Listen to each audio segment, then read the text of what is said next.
Radio M, l'entretien.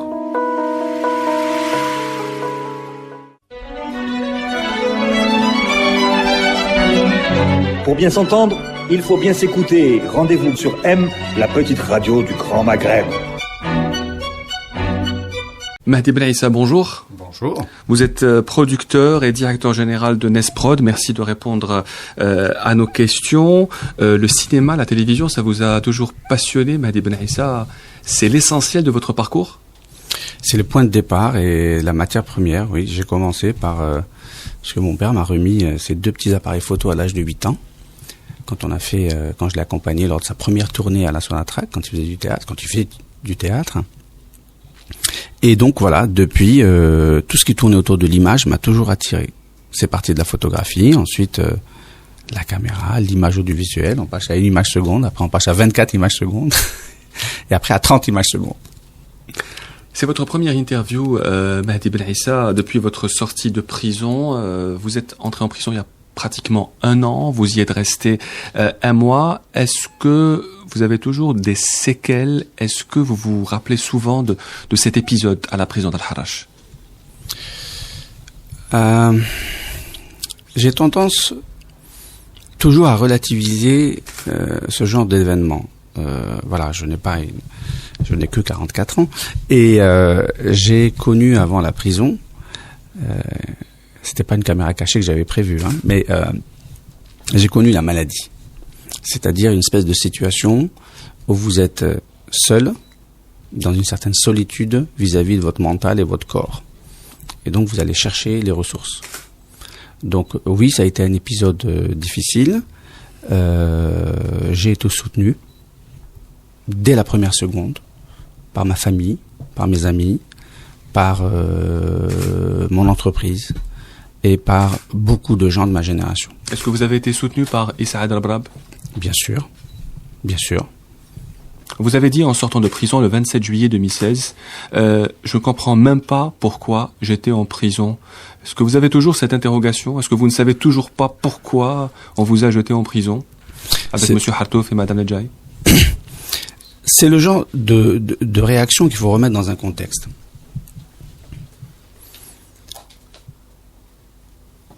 Pourquoi exiger de la justice l'excellence que tout le pays n'a pas? Notre justice, c'est d'abord la nôtre, et elle est à l'image du pays. Donc quand je dis « je n'ai pas compris pourquoi je suis rentré en prison », ça veut dire c'est disproportionné. Qu'on me cite des affaires semblables et surtout qu'on les compare à d'autres affaires économiques, parce que je suis rentré, je vous rappelle, parce que je n'avais pas un agrément pour produire et que on a je ne sais pas si j'ai le droit en parler parce que j'ai fait appel et quand c'est parce que je n'avais pas d'agrément, ce que j'ai très vite reconnu, d'ailleurs très naïvement. J'ai dit au juge, écoutez, demain, je vais au CNRC régulariser cette affaire. Sauf que le lendemain, j'étais à Al-Harrach, donc c'était pas très loin relatif. Et donc oui, il y a eu une disproportion. Il y avait une volonté, à mon sens, de punir avant de juger. Parce que en prison, quand je regardais la télévision, j'ai vu des choses se passer. Je dis mais pourquoi je suis tout seul ici? Puisque si c'est devenu la règle, pourquoi depuis 5 ans que ces télévisions existent et les exactions que certains ont commises, il n'y a jamais eu cette réaction violente qui a fait tellement de mal, non pas à moi, parce que il faut être humble et replacer les choses dans leur contexte.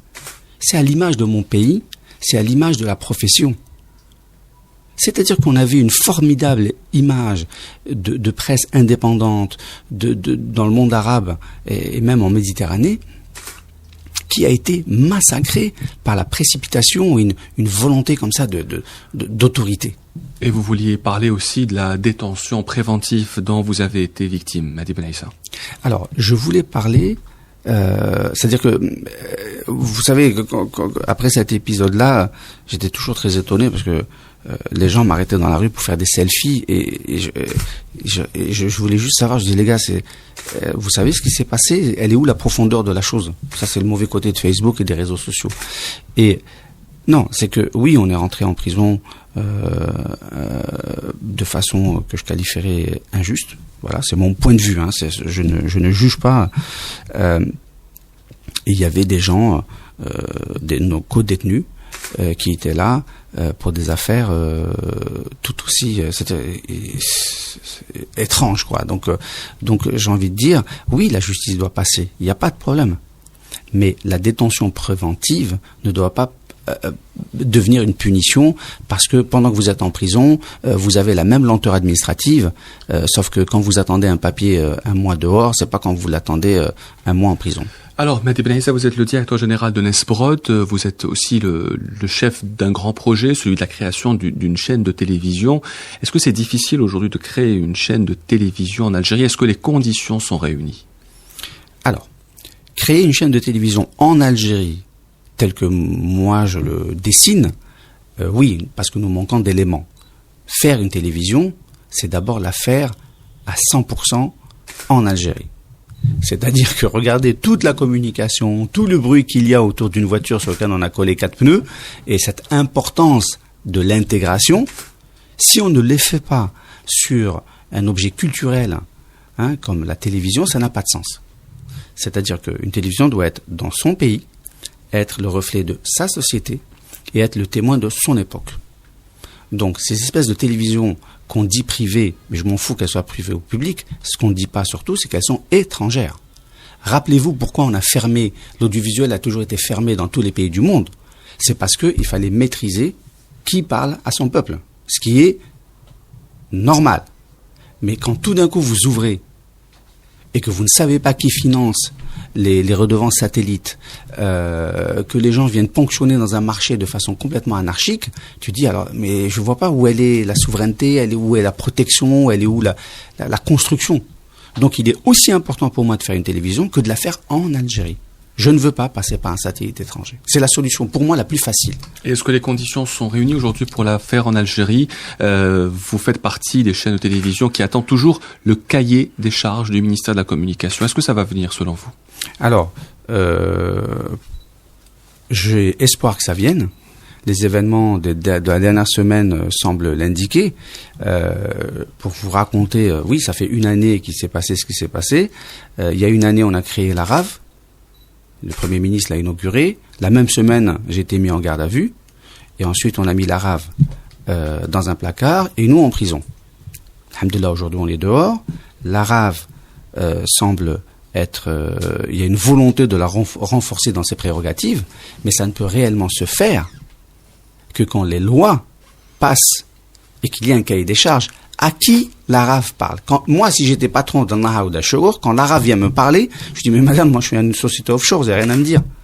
Juridiquement, il faut bien comprendre que Shour, Naha, Al Jazeera, elles ont le même statut que TF1, la BBC ou la RAI. Elles sont pas plus âgées. Elles s'intéressent beaucoup à l'Algérie. C'est des chaînes étrangères qui s'intéressent beaucoup à l'Algérie. Et surtout à son chiffre d'affaires publicitaire. Aussi. L'autre problème, c'est qu'on est en pleine aberration juridique. C'est-à-dire que on avait le ministre Green qui parlait de chaînes étrangères, qui parlait que on a donné une autorisation à des bureaux étrangers, d'où vous avez vu un bureau qui a 250 personnes salariées.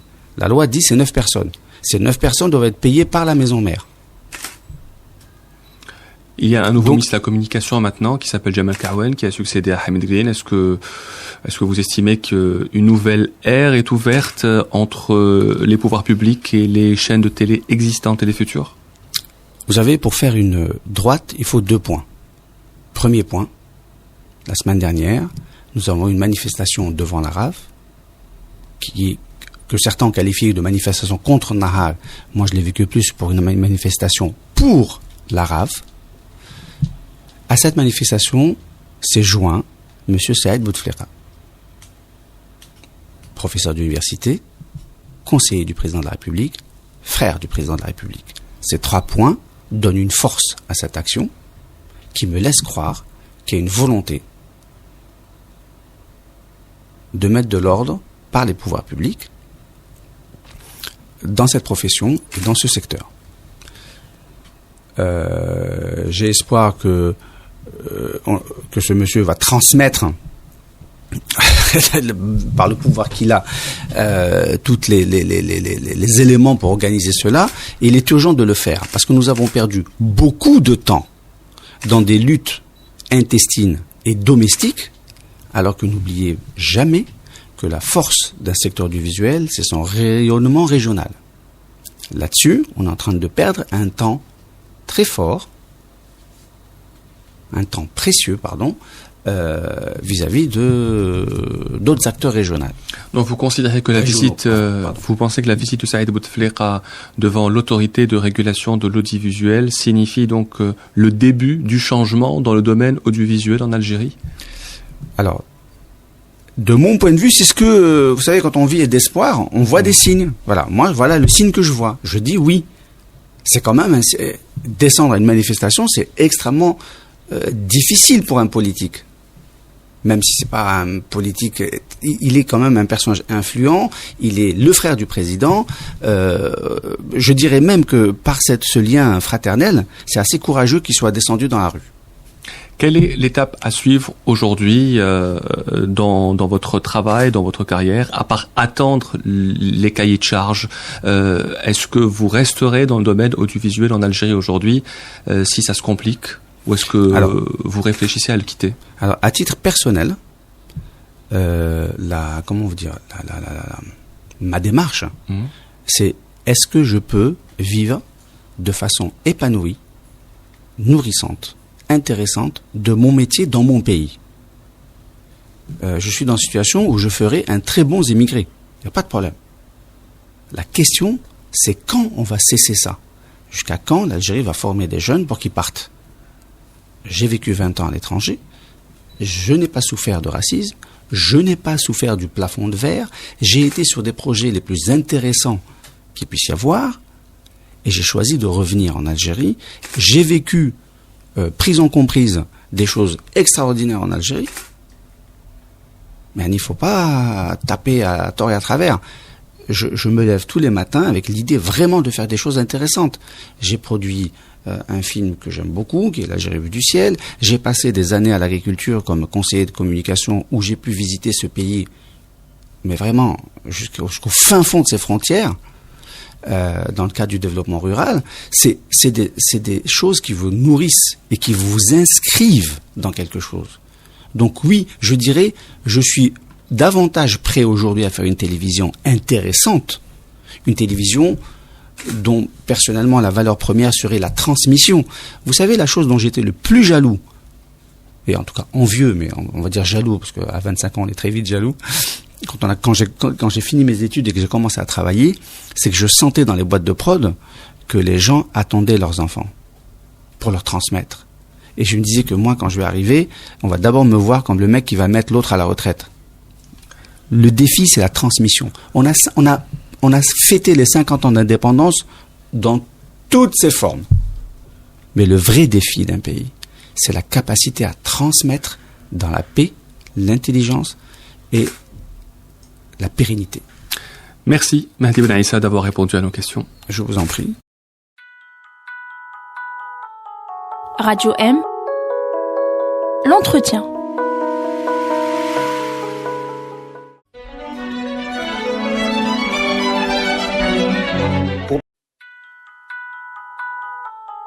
Radio M, l'entretien.